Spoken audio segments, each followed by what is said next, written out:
If you want to give your CapCut edits a more dramatic, chaotic, or cinematic look, adding a distortion effect is one of the easiest ways to do it.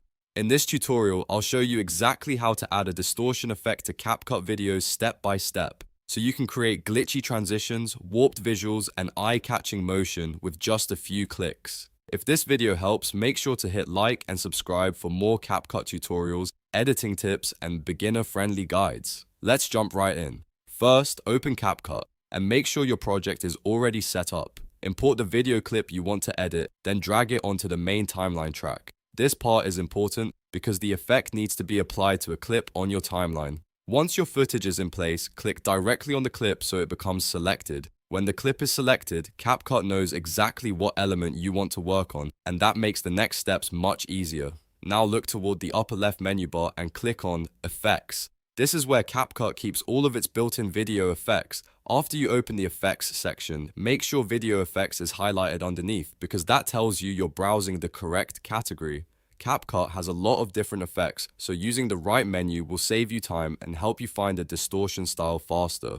Next, use the search tool. Click the search icon and type distortion into the search bar. Depending on the exact look you want, you can also try searching for glitch or ripple, because different effect names can produce slightly different styles of warping. If you want a harsh, broken screen look, glitch may be better. If you want a flowing wave distortion, ripple may look cleaner. So don't be afraid to test a few options until you find the effect that matches your video.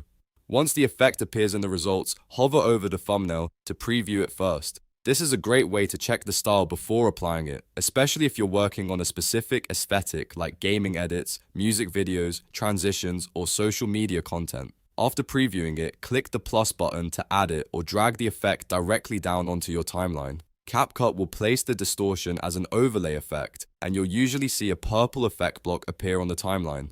That block represents the effect you just added. Now comes the part that makes the effect feel custom. Click on that purple effect block on your timeline so the effect settings open up. Then go to the Smart Adjust panel in the upper right corner. This is where you can fine-tune the distortion effect to fit your video better. You'll usually see sliders like Twist, Strength, Speed, and Blur. Twist controls how much the image bends or rotates. Strength changes how intense the effect looks. Speed can make the distortion feel more energetic or more subtle, depending on the motion. Blur helps soften the effect so it looks smoother, rather than too sharp or harsh. The best way to get a professional result is to adjust these settings slowly and preview the clip after each change. If the effect feels too strong, lower the strength a little. If it needs more movement, increase the speed. If you want a more stylized, warped look, raise the twist slightly. And if the distortion looks too noisy, add a bit more blur to make it blend better with the footage. Small adjustments can make a huge difference in the final edit. You can also trim the length of the effect block on the timeline if you only want the distortion to appear during a specific moment, like a beat drop, transition, or dramatic cut. That way the effect feels intentional instead of covering the whole video. For short edits, even a brief distortion hit can make your content look much more dynamic and polished.